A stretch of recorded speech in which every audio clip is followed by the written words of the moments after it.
But it's time for part 2 first of our special reports on the year that was 2013. April was same-sex marriage month across the globe. New Zealand legalised it on April 17, just 2 weeks after Uruguay had. And 1 week later, France followed suit. The French embraced it as expected. Ah, Paris, city of love. Well, city of heterosexual love anyway. In Australia, however, marriage was like a hermaphrodite, something between a man and a woman. And the only gay marriage we did have didn't end up well anyway. The New Zealand Parliament welcomed the change, though spontaneously breaking into song after passing the legislation. Could this ever happen in the Australian Parliament? No YLO wipe out there on my TV. Do you like a ukulele lady? Frighteningly, the answer must be yes. The Climate Change Commission issued a report in April warning that climate change is already changing the intensity and frequency of extreme weather in Australia. The coalition vowed that the intensity and frequency of these extreme Climate Change Commission reports would soon ease after the election. Meanwhile, Julia Gillard continued her series of visits to traditional Labor heartlands with a week-long stay in China. It was principally to strengthen ties with China, but also so she could work out what Kevin Rudd was actually telling them. 我很高兴能在财经2009 Still on former prime ministers, and Italy's Silvio Berlusconi's reputation was severely damaged when Ruby the Heart Stealer, a teenage nightclub dancer, denied she had ever slept with him. There were similar levels of disbelief when Julian Assange confirmed that he would be candidate for the Victorian Senate in the federal election. Due to Mr Assange's living arrangements, Victorian voters were asked if they wouldn't mind door-knocking him. Baroness Margaret Thatcher died on April 8. Just as Britons had honoured the late Princess Diana by making Elton John's Goodbye England's Rose the #1 selling record, they showed their depth of feeling for their former Prime Minister in a similar fashion by sending Ding Dong the Witch is Dead to #3 on the charts. On April 13, Black Caviar won a record 25th consecutive race, making it, in my mind at least, the far lap of horse racing. Take a lesson, Europe. This is horse meat where it's supposed to be, on the skeleton of a horse. The champion mare was farewelled 1 week later at Caulfield Racecourse, marking the final chapter in one of the greatest stories in the history of Australian gambling. Prime Minister Gillard rolled the dice in April too, announcing the $14.5 billion Gonski Education Reform Plan. She expected the states to meet a third of the cost and the Abbott coalition government to pay the rest. But a few days later, the COAG meeting ended with the need for education reform clearly underlined, as all state premiers displayed their inability to sign their own names on an agreement. Justin Bieber, however, was happy to sign his name to the visitor's guest book at Anne Frank's house, now the Anne Frank Museum. Bieber raised eyebrows and lowered jaws, though, by writing, "Anne was a great girl, hopefully she would have been a belieber."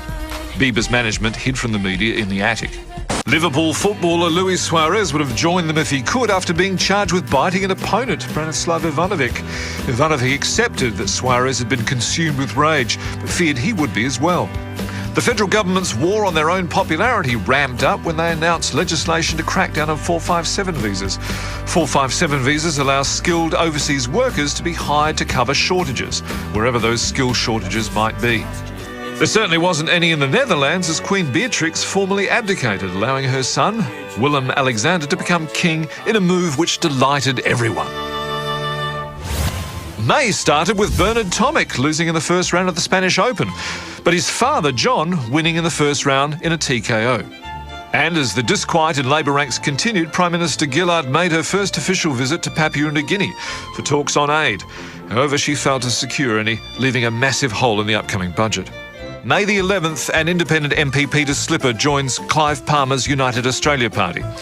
May 12, an independent MP Peter Slipper leaves Clive Palmer's United Australia Party.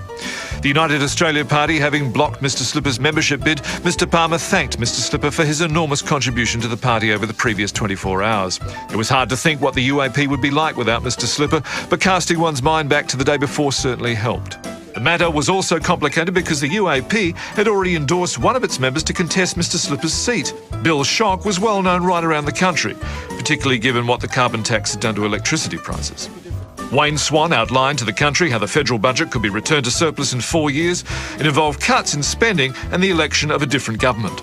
Also in May, television networks agreed to implement the government's new restrictions on the airing of live betting odds, which some argued was starting to become intrusive. And still on the ABC, a Senate Estimates Committee was reassured about the quality of ABC's new fact-checking unit by Managing Director Virginia Scott. While on the same day, Senator George Brandis all but confirmed a report that Chinese hackers had stolen the classified blueprints of ASIO's new Canberra headquarters. But if the Chinese knew where the Australian spies are, it doesn't matter because thanks to information provided by Clive Palmer, we know where the Chinese spies are too.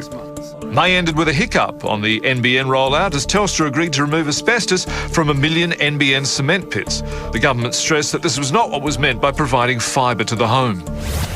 In June, with her leadership still being questioned, Julia Gillard went on the offensive and told an audience of women that the coalition would banish women from the centre of political life if the electorate didn't get to them first. Whistleblower Edward Snowden divided opinion in the US after leaking the government's secret surveillance programs. Is he a criminal or a civil rights champion? Is a government insider who leaks information to the media about the government a traitor or a hero? Time will tell. Jokes at the Prime Minister's expense were on the menu at a Liberal Party fundraiser in June, with the Julia Gillard quail dish described as having small breasts and huge thighs. The menu jokes didn't extend to Tony Abbott, though, unless cocktail frankfurts and duck feet were a bit of a dig. On June 14, radio presenter Howard Sattler became the first media personality to ask an Australian Prime Minister if their partner was a gay man, which is a little surprising given the moustache on 1914 Prime Minister Andrew Fisher. I mean, come on, they didn't even have Movember back then, did they? Also in June, Harrison Craig won The Voice, Nigella Lawson seemed to lose hers, and like some continental drift nightmare, Australia moved past Iraq and made it to Brazil. Also in June, The Age called for Julia Gillard to stand aside for the good of the nation. Typical tabloid press. But as the leadership speculation reached fever pitch, the Prime Minister calmly invoked in Woman's Weekly imagery from the French Revolution of the woman who sat by the guillotine watching executions while knitting. She must have dropped a stitch, though, when it was she who was executed by Kevin Rudd on the June 26th ballot. The swearing-in ceremony took place the next day. Just f***ing hopeless. Back to you, Spunk Trunks.